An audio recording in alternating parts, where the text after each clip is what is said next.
ಚಳ್ಳಕೆರೆ ತಾಲೂಕು ತಳುಕು ಹೋಬಳಿಯ ರೇಣುಕಪುರ ಗ್ರಾಮ ಪಂಚಾಯಿತಿಗೆ ಒಳಪಡುವಂಥ ಗ್ರಾಮ ಕಾಟಮದೇವರಕೋಟೆ ಗ್ರಾಮದಲ್ಲಿ ನಡೆದಿರುವ ಹಲ್ಲೆ ಮತ್ತು ದೌರ್ಜನ್ಯ ಮತ್ತು ಮಾನಸಿಕ ಹಿಂಸೆ ಹಾಗೂ ಸಾಮಾಜಿಕ ಬಹಿಷ್ಕಾರ ಇವೆಲ್ಲವನ್ನು ತೆರವುಗೊಳಿಸಿ ಹಲ್ಲೆ ಮಾಡಿದವರನ್ನು ಬಂಧಿಸಿ ಎಂದು ನೊಂದ ಕುಟುಂಬಗಳಿಗೆ ಸೂಕ್ತ ರಕ್ಷಣೆ ಹಾಗೂ ಸರ್ಕಾರದಿಂದ ದೊರೆಯುವಂಥ ಸಂತ್ರಸ್ತರಿಗೆ ಸೌಲಭ್ಯ ನೀಡಿ ಎಂದು ಕರ್ನಾಟಕ ದಲಿತ ಸಂಘರ್ಷ ಸಮಿತಿ ಚಳ್ಳಕೆರೆ ಶಾಖೆ ಚಿತ್ರದುರ್ಗ ಜಿಲ್ಲಾಧಿಕಾರಿ ಕಚೇರಿ ಮುಂದೆ ಆಗ್ರಹಿಸಿದರು. ಕರ್ನಾಟಕ ದಲಿತ ಸಂಘರ್ಷ ಸಮಿತಿಯ ಹಕ್ಕೊತ್ತಾಯಗಳು: ಸಾಮಾಜಿಕ ಬಹಿಷ್ಕಾರಕ್ಕೆ ಒಳಗಾಗಿರುವ ಕುಟುಂಬಗಳಿಗೆ ಹಿಟ್ಟಿನ ಗಿರಣಿಗೆ ಮುಕ್ತ ಅವಕಾಶ ನೀಡಬೇಕು.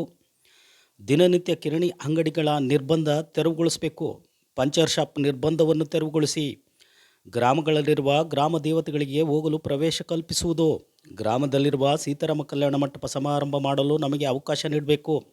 ಎಲ್ಲರಂತೆ ನಮಗೂ ಸಾಮಾಜಿಕ ನ್ಯಾಯ ಕಲ್ಪಿಸಬೇಕು ಎಂದು ಸಚಿವರಲ್ಲಿ DSS ಸಂಚಾಲಕ ಟಿ. ವಿಜಯಕುಮಾರ್ ಒತ್ತಾಯಿಸಿದರು.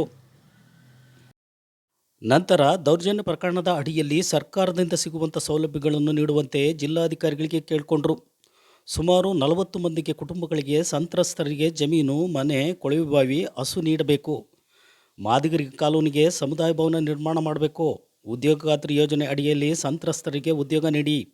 ಅಲ್ಲೇ ದೌರ್ಜನ್ಯ ನಡೆಸಿದವರನ್ನು ಕೂಡಲೇ ದಸ್ತಗಿರಿ ಮಾಡಿ ಎಂದು ಕರ್ನಾಟಕ ದಲಿತ ಸಂಘರ್ಷ ಸಮಿತಿ ಚಳ್ಳಕೆರೆ ಶಾಖೆ ಸಚಿವರಿಗೆ ಹಾಗೂ ಜಿಲ್ಲಾಧಿಕಾರಿಗಳಿಗೆ ಮನವಿಯನ್ನು ಸಲ್ಲಿಸಿದರು. ಈ ಸಂದರ್ಭದಲ್ಲಿ ತಾಲೂಕು ಸಂಚಾಲಕರಾದ ಟಿ. ವಿಜಯಕುಮಾರ್, ಸಂಘಟನಾ ಸಂಚಾಲಕರಾದ Vannuruswamy, P. Venkatesh, K. B. Ramaraj, Ashok, G. Rajanna, Somashekhar, Rudramuni, Choluru Prakash, Obalesh, B. Tippeswamy, Channakeshava, Sachin ಇತರರು ಇದ್ದರು.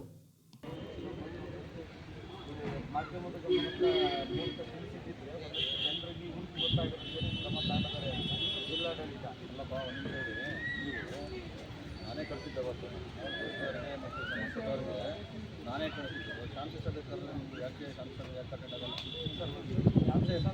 ಅದು ಕೇಳಿ ಒಂದು ನಿಮಿಷ ಕೇಳಿ. ಶಾಂತಿ ಸಭೆ ಕರೆದ್ರೆ ಅವತ್ತು ಘೋಷಣೆ ಮಾಡಿ ಬಂದವರು. ಈಗ ಏನಾಗುತ್ತೆ, ನೀವು ಅವ್ರಿಗೆ ಕರೆದಾಗ ನೀವು ಬರಬೇಕು. ನೀವು ಬರಬೇಕು ಕುತ್ಕೊಂಡು ಏನು ಸಮಸ್ಯೆ ಇದೆ ರಿಸಾಲ್ವ್ ಮಾಡಲ್ಲ.